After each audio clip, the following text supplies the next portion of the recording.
Chào mừng các em đến với kênh video thiếu nhi. Ngày hôm nay anh sẽ giới thiệu cho các em một trò chơi, một cái món đồ chơi, đó chính là chiếc máy bay điều khiển từ xa. Hôm nay chúng ta sẽ khám phá chiếc máy bay này xem có gì nhé.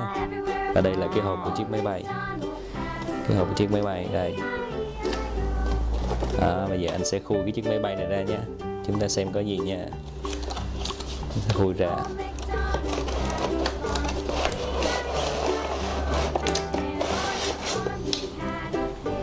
Đây là bên trong cái hộp đồ chơi của chúng ta.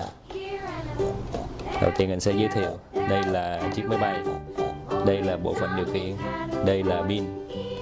Và bây giờ anh sẽ cho các em xem chiếc máy bay của chúng ta. Đây là chiếc máy bay. Chiếc máy bay của chúng ta sẽ có 4 cái cánh quạt, và 4 cái cánh quạt này khi mà chúng ta điều khiển nó sẽ quay và nó nâng chiếc máy bay này lên. Đây là mặt trước, còn cái này là mặt sau. Mặt phía sau thì nó có một cái cục pin, cái dây nối cục pin này vào. Và khi chúng ta muốn chiếc máy bay bay được thì chúng ta phải nối cái dây này vào. Các em xem nó rất là đẹp, rất là hấp dẫn. 4 cánh quạt đều nhau. Bây giờ anh sẽ gắn thử cái nguồn này vào nhé, ta xem như thế nào. Bây giờ anh sẽ gắn cái nguồn vào. Wow, có đèn phát sáng luôn. 2 cái đèn màu xanh ở dưới, xanh dương ở dưới, 2 cái đèn màu xanh lá ở trên, chớp rất là đều, rất là đẹp. Còn động cơ thì sao? Cánh quạt quay thì sao? Và muốn cái cánh quạt quay được và chiếc máy bay này chúng ta bay được thì chúng ta phải cần đến một cái bộ, đó là bộ điều khiển. Anh sẽ bỏ cái này xuống đây và anh giới thiệu cái bộ điều khiển. Để anh tắt cái này đi, đỡ tốn pin nhé. Rồi, đây là cái bộ điều khiển. Bộ điều khiển này nó có 2 cái nút. Nút này là bay lên bay xuống, nút này là điều khiển bay tới lui vòng quanh nhé các em nhớ nhé. Phía sau này cái bộ điều khiển này á, là nó có một cái hộp.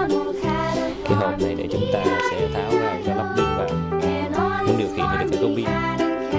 Đó, thì em thấy rõ không? Và đây chính là pin. Nó sẽ xài 3 cục pin nha, xài 3 cục pin.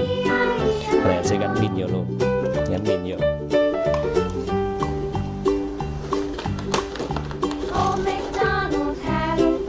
Sẽ gắn 3 cục pin vào. Rồi sau khi chúng ta gắn pin xong, kiểm tra kỹ càng, chúng ta sẽ đẩy cái nắp hộp lại cho nó giữ cho pin khỏi rơi ra nhé. Lại rồi xong. Thì em sẽ quay lại. Và để điều khiển được thì đây là một bộ của chiếc máy bay. Này sẽ là cần điều khiển, và cái này là chiếc máy bay của chúng ta. Bây giờ chúng ta cắm nguồn vào chiếc máy bay nha.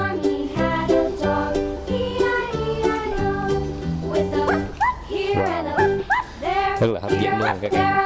Đèn sáng rất là đẹp. Bây giờ anh sẽ on cái nguồn điều khiển lên nha.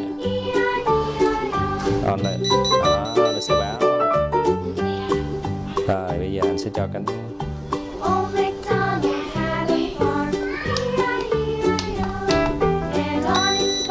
Đó, anh sẽ từ từ anh cho cái cánh cái quay nữa, em thấy không? Wow.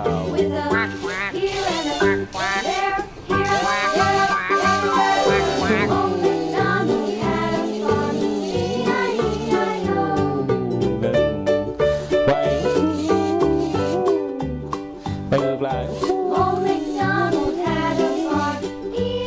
Chúng ta sẽ thử nha. Đây, em sẽ thử nha. Máy bay của chúng ta nha. Đó, em thấy đã.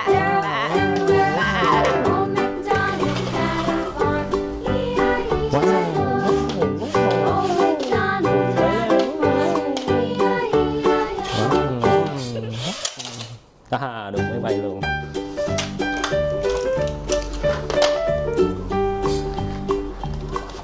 Em nhấn cái nút này lên nó sẽ quay. Đó, sẽ quay cánh quạt. Nó đưa cái chiếc máy bay bay lên, bay xuống, bay lên, bay xuống, bay xuống.